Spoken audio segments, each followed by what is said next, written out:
What's up, guys? This is What's Really Going On. If you like to laugh, cry, talk shit, whatever the case is, then you're in the right place. This is MAC DEE, your host of What's Really Going On.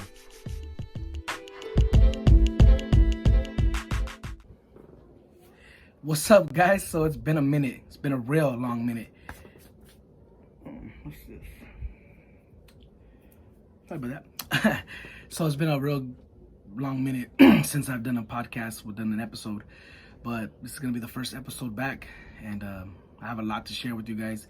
A lot has been going on for those that are just joining my journey, but for those that have been around since my journey, I really want to thank you guys. But today's episode is gonna be about an essay I wrote in high school. Yeah, so it's 2009. My mom found it, and yeah, it's called My Life. So I'm gonna read that for you guys, and just share it with you guys. So here it goes. My life. Since I was 4 years old, I've been in and out of homes, churches, and sometimes homeless shelters with my mom, dad, and my sister Raquel.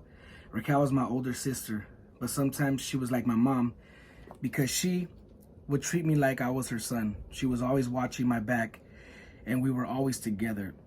Most people thought it was cute because not most brothers and sisters I know got along and are always fighting with each other. However, me and my sister never fought with each other. My dad, whose name is Ray, and I never really got along with each other when my mom was around.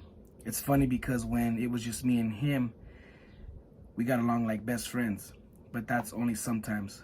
My mom, her name is Olga, and we always got along. I was her baby boy, and she loved me. She was always protecting me no matter what the problem is. She's always helping me with stuff that I can't do. Growing up was pretty hard living like that because we missed a lot of school. I mean, a lot.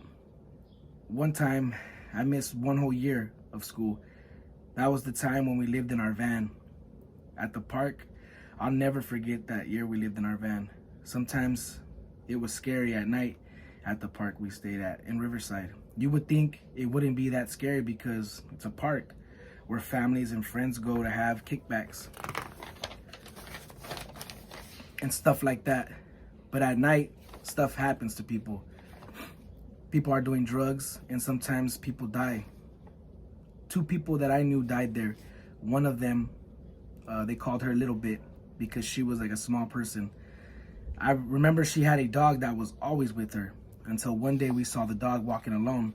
We didn't know why because the dog was always with her, but we soon found out that someone had bashed her head in with a rock and took her food stamps, and she died. The other person, I don't remember her name, but I guess her boyfriend had gotten into a fight and he killed her. Crazy stuff happens at the park at night. This one time, my dad went to jail. My mom didn't know what to do, and one of his friends said he would let us live with him if we wanted to. So we did because we had nowhere else to go. He was one nice person. So we thought a few days later went by, and he changed from the nicest person you could ever meet to the most evil person you didn't want to meet. He started hitting my mom and forcing himself on her. I tried to stop him, but I was only 7, so what could I really do to him? He picked me up. He put me in a room with no windows in it. The only thing in there was a bed in the middle of the floor, and there was a painting on the wall of an evil-looking shark. For some reason, it scared the crap out of me. He would leave me in that room for weeks at a time, sometimes with no food. He would leave my mom locked in his room.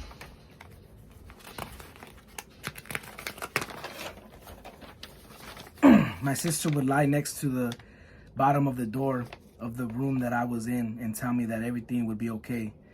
She would always tell me that we would get out of that hell that man called home. Most nights I couldn't sleep because I would hear my mom cry out loud, yelling at him to stop doing what he was doing to her. Sometimes I would cry myself to sleep because I couldn't help my mom. But one day, one of his friends came and took us out of there. He dropped us off at my grandma's house so we could stay there until my dad got out. When my dad did get out, he thought my mom wanted to be there with that guy. He always said that she cheated on him, but she didn't want to be with him.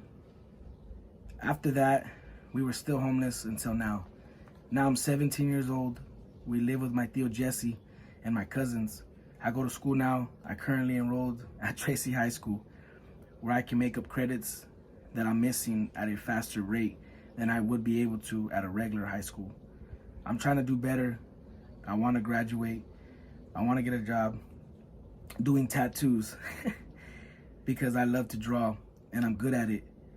What I've learned from living my life is to be strong no matter what happens. Sorry.